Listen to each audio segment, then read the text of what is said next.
नमस्कार, संतोष की रिपोर्ट में आप सबों का स्वागत है। मैं हूं संतोष सिंह और आज हम संतोष की रिपोर्ट में बात लोकसभा चुनाव की कर रहे हैं। देखिए, लोकसभा चुनाव 2024 के आगाज से पहले, मतलब चुनाव की तिथि की घोषणा से पहले जो चीजें दिख रही थी, जो महसूस हो रहा था कि लड़ाई दूर तलक नहीं है, इंडिया गठबंधन आपस में लड़ रहे हैं, सीट बंटवारे को लेकर भी सहमति नहीं है और वो चीजें फर्स्ट चरण के इलेक्शन की घोषणा के बाद भी जारी रहा और अभी भी जारी है।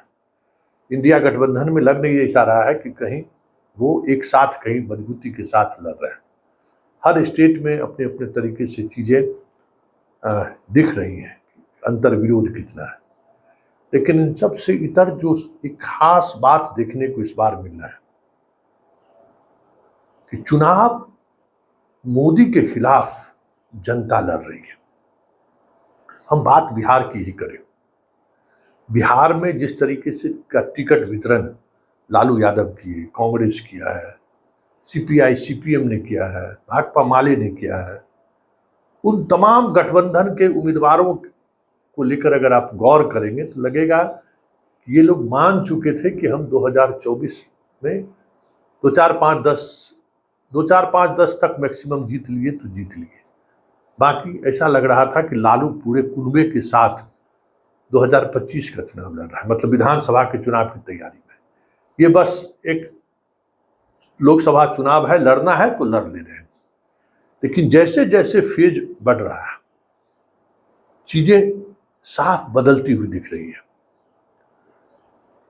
मोदी के लाख कोशिश के बावजूद अभी तक 5 सभा वो कर चुके हैं, चुनावी सभा। चुनाव की घोषणा से पहले भी वो बिहार की 3-3 सभा को वो संबोधित कर चुके हैं। फिर भी वो राष्ट्रीय नैरेटिव के साथ 2024 का लोकसभा चुनाव को जोड़ नहीं पा रहे हैं। जनता कनेक्ट नहीं हो पा रही। कहने के लिए लोग कह रहे हैं कि हम तो मोदी को वोट कर रहे हैं, लेकिन जब बात आप करें स्थिर होकर, तब चीजें आपको समझ में आएंगी कि ये मोदी के लिए वोट नहीं कर रहे हैं, कहीं अपनी जात के लिए वोट कर रहे हैं, कहीं अपने रिश्तेदार के लिए वोट कर रहे हैं, कहीं अपने कल के भविष्य के गठबंधन को लेकर वोट कर रहे हैं। मतलब कोई राष्ट्रीय नैरेटिव तो दिख ही नहीं रहा है चुनाव में। औरंगाबाद पहले चरण का चुनाव देख लीजिए, जो लव कुश का जो इक्वेशन था पूरी तौर पर ध्वस्त हो गया, पूरी तौर पर ध्वस्त हो चुका है। गया में देख लीजिए, जीतन राम मांझी को लेकर जो बातें कही जा रही थी, दलित चेहरा थे, मुख्यमंत्री रहे हैं, लेकिन वहां भी वो दलित को अपने आप से उस तरीके से जोड़ नहीं पाए। जमुई, नवादा, चारों कंस्टिट्यूंसी में कुछ ऐसा ही दिखा।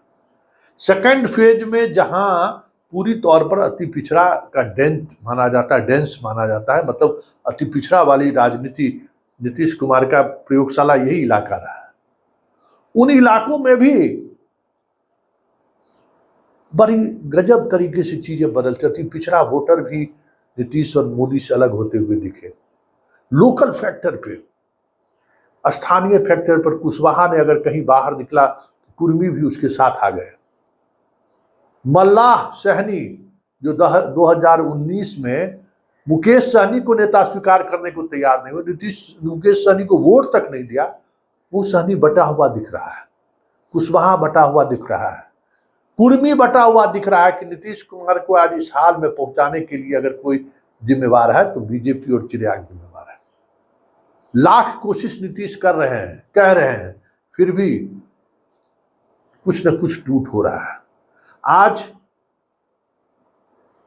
झंझारपुर में जो अति पिछड़ों का लेबोरेटरी माना जाता है, वहां अगर नीतीश चुनाव जीतने की स्थिति में है तो इसलिए कि वहां राजद के ग्रीवेल गुलाब यादव चुनाव लड़ रहा है।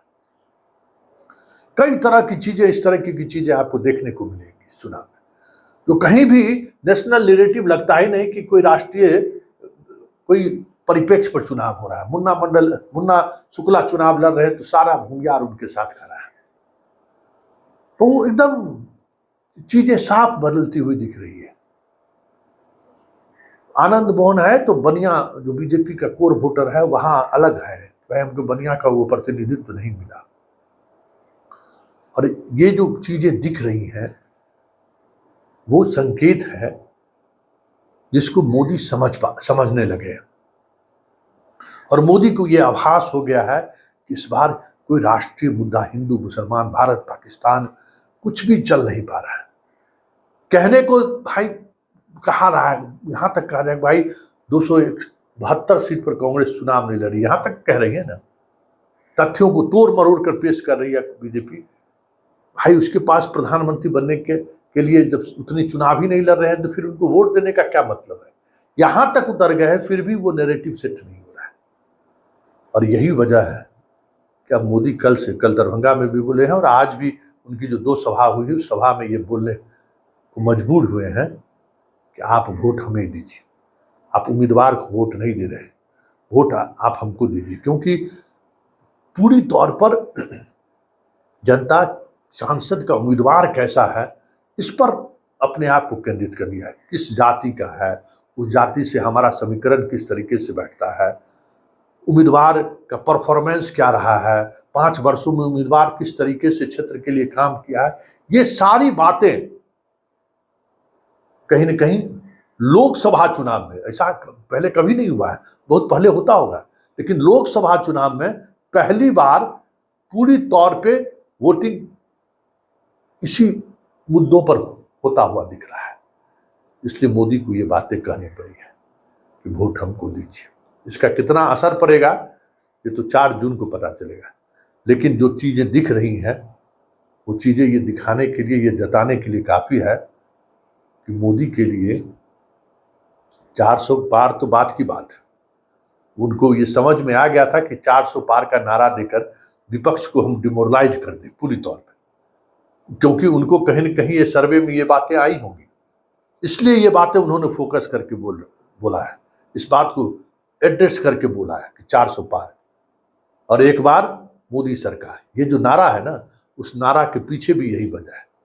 इस बात को वो समझ रहे हैं, इस बार नेशनल नैरेटिव पूरी तौर पर फेल हो चुका है। अब इसका असर क्या पड़ेगा ये तो आने वाला वक्त बताएगा, लेकिन इतना तय है कि तीसरे चरण में अगर उस तरीके से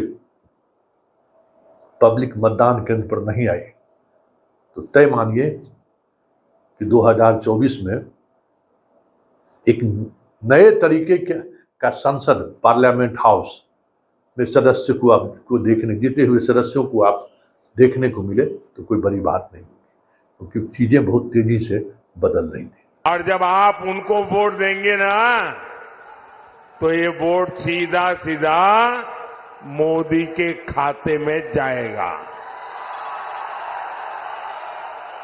मोदी को मजबूती मिलेगी और मोदी मजबूती से आपकी 5 साल और सेवा करेगा।